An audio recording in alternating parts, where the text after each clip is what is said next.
अस्सलाम वालेकुम। अच्छा, आज की जो क्लास है हमारी वो रिकॉर्डेड होने वाली है क्योंकि लाइव स्ट्रीमिंग नहीं चल रही थी इंटरनेट इशू की वजह से। ज़्यादातर मेरे पास ये इंटरनेट का इशू आता रहता है। खैर, हम लोग चलते हैं अपनी क्लास की तरफ। आज हम लोग पढ़ने वाले हैं D structure method of array and object. तो एरे और ऑब्जेक्ट का डी स्ट्रक्चर मेथड कैसे काम करता है, हम लोग उसको किस तरीके कार से लिखते हैं, और सबसे इम्पोर्टेंट कि हम किसी एरे और ऑब्जेक्ट को क्यों डी स्ट्रक्चर करते हैं, हम लोग वो देखेंगे।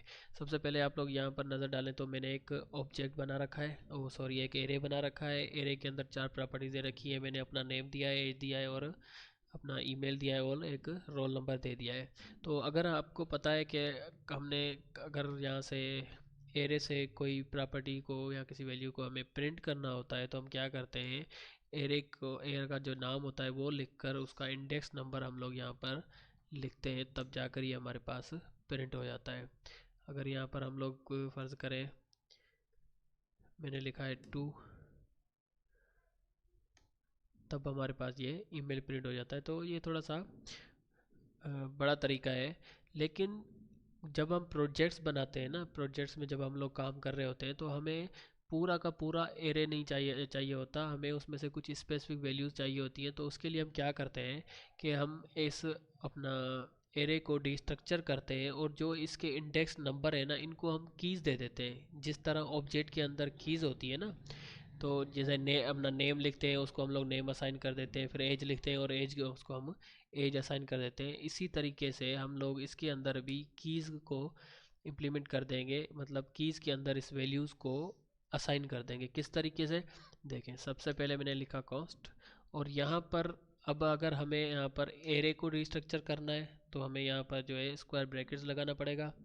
लेकिन अगर हमें किसी ऑब्जेक्ट को डिस्ट्रक्चर करना हो तब हमें यहाँ पर करली ब्रैकेट्स लगानी पड़ती है। तो हम क्या करेंगे, अभी हम एक एरे को डिस्ट्रक्चर करने वाले हैं, तो हमने यहाँ पर एरे की जो साइन है वो लगा दी है। और मुझे यहाँ पर नेम नेम लिखना है, ठीक है। नेम, एज, और यहाँ पर मुझे क्या चाहिए, उसका रोल नंबर चाहिए। तो मैं क्या करूँगा, सॉरी, नेम, एज, और उसका ईमेल चाहिए। तो नेम को जो है ना, मैं नेम वैल्यू असाइन कर, नेम की जो की है ना वो असाइन कर दूंगा। और जो अपना एज है उसको मैं एज के नाम की दे दूंगा। और जो ईमेल है हमारा उसको हम ईमेल के नाम की दे देते हैं। तो अब क्या होगा कि जब हम नेम लिखकर कंसोल डॉट लॉग के अंदर प्रिंट करेंगे तो हमारा ये नेम प्रिंट होगा। एज लिख के अगर प्रिंट करेंगे तो हमारे पास एज प्रिंट होगी। तो यहाँ पर हमें एक इक्वल टू की साइन लगानी होती है, और इस अपना एरे का नाम लिख देते हैं हम यहाँ पर। तो हमने ये जो अपनी वैल्यूज़ थी इसको असाइन कर दिया। अच्छा, ये एरर आ रहा है नेम की वजह से, क्योंकि हमने क्या किया है, नेम लिखा है, जो कि नेम एक कीवर्ड है, तो हम उसको दोबारा से असाइन नहीं कर सकते। ठीक है। तो अब हम अगर इसको प्रिंट करें तो ये कुछ भी प्रिंट नहीं होने वाला। क्यों? क्योंकि अभी हमने इसको कंसोल डॉट लॉग नहीं किया। अब कंसोल डॉट लॉग लिखूँ तो वैसे अगर हमें यहाँ पर अपना एज प्रिंट करानी होती तो हमें क्या करना पड़ता, एरे लिखते हम लोग, हम क्या करते, एरे लिखते और उसका इंडेक्स नंबर लिखते। ठीक है। लेकिन यहाँ पर हम डायरेक्ट एज का नाम लिखेंगे। ठीक है, ये देखिए, हमने, हमारे पास एज आ चुकी है ये वाली। अगर यहाँ पर हमें चाहिए ईमेल तो हमारे पास डायरेक्ट ईमेल आ जाएगा। और अगर हमें यहाँ पर तकरीबन ऐसे समझें कि नेम भी चाहिए और हमें चाहिए एज भी चाहिए या फिर ईमेल चाहिए, डायरेक्ट कर लेते हैं हम लोग थोड़ा सा इस तरीके से, तो हमें ये चीज़ें इस तरीके से मिल जाएंगी। इस तरीके से हम लोग क्या करते हैं, एक एरे को डिस्ट्रक्चर करते हैं। इससे हमारा कोड साफ़ सुथरा होता है और समझने में आसानी भी होती है। ठीक है। अब हम क्या करेंगे, एक ऑब्जेक्ट को डिस्ट्रक्चर कैसे करते हैं हम लोग वो देखेंगे। यहाँ पर मैंने एक ऑब्जेक्ट बना रखा है ताकि ज़्यादा टाइम हमारा वेस्ट ना हो। तो यहाँ पर मैंने इसी सारी वैल्यूज़ उसको भी दे रखी हैं।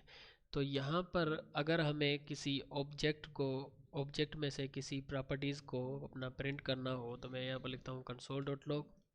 ठीक है। और यहाँ पर मुझे पहले तो मैं ऑब्जेक्ट लिखूँगा तो देखेंगे हम लोग हमारे पास क्या आता है। हमारे पास पूरा का पूरा ऑब्जेक्ट आ जाएगा जो भी उसके अंदर वैल्यूज़ और कीज़ होंगी। तो लेकिन अगर हमें इसमें से कोई स्पेसिफिक वैल्यू प्रिंट करनी होती है तो आपको पता है हमें ऐसे डॉट लगा कर एज लिखनी पड़ती है। ठीक है।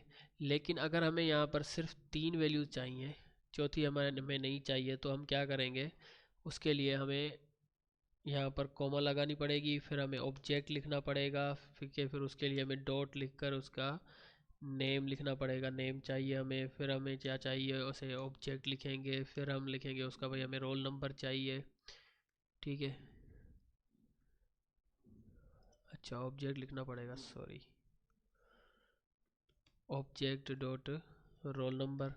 तो इस तरीके से हमारे पास यहाँ पर थोड़ा सा कचरा हो जाता है, बहरहाल हमारा कोड जो है वो प्रिंट हो जाता है। लेकिन अगर हमें इसको रीस्ट्रक्चर करते हैं तो जो हमें हमारी जो स्पेसिफिक वैल्यूज़ हैं वो सिर्फ हमें एक वेरिएबल के अंदर मिल जाएंगी। किस तरीके से हम इस ऑब्जेक्ट को रीस्ट्रक्चर करते हैं वो हम देखते हैं। सेम तरीक़ेकार है जैसे हमने एरे को रीस्ट्रक्चर किया है, इसी तरह हम इस ऑब्जेक्ट को करेंगे। यहाँ पर कर्ली ब्रैकेट्स लगाएंगे और उसके अंदर हम लिखेंगे जो उसका नेम 1 है वो चाहिए हमें, और उसके अंदर जो उसकी एज है हमें वो चाहिए, और उसके अंदर जो हमारे पास रोल नंबर है हमें वो चाहिए, हमें अपना ईमेल नहीं चाहिए। उसके बाद हम इसको उसी ऑब्जेक्ट में असाइन कर देंगे। ठीक है, सॉरी।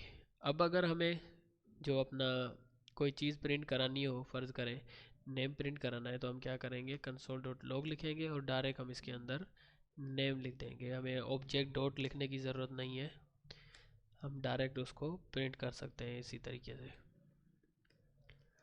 ये मैंने एज लिखी, ये मैंने इसको प्रिंट कर दिया। इसी तरीके से हम इसको प्रिंट कर सकते हैं। बहरहाल ये आसान तरीका था। अब इसको हम लोग किसी प्रोजेक्ट के अंदर किस तरह यूज़ करते हैं, चले हम लोग एक प्रोजेक्ट बनाकर देख लेते हैं।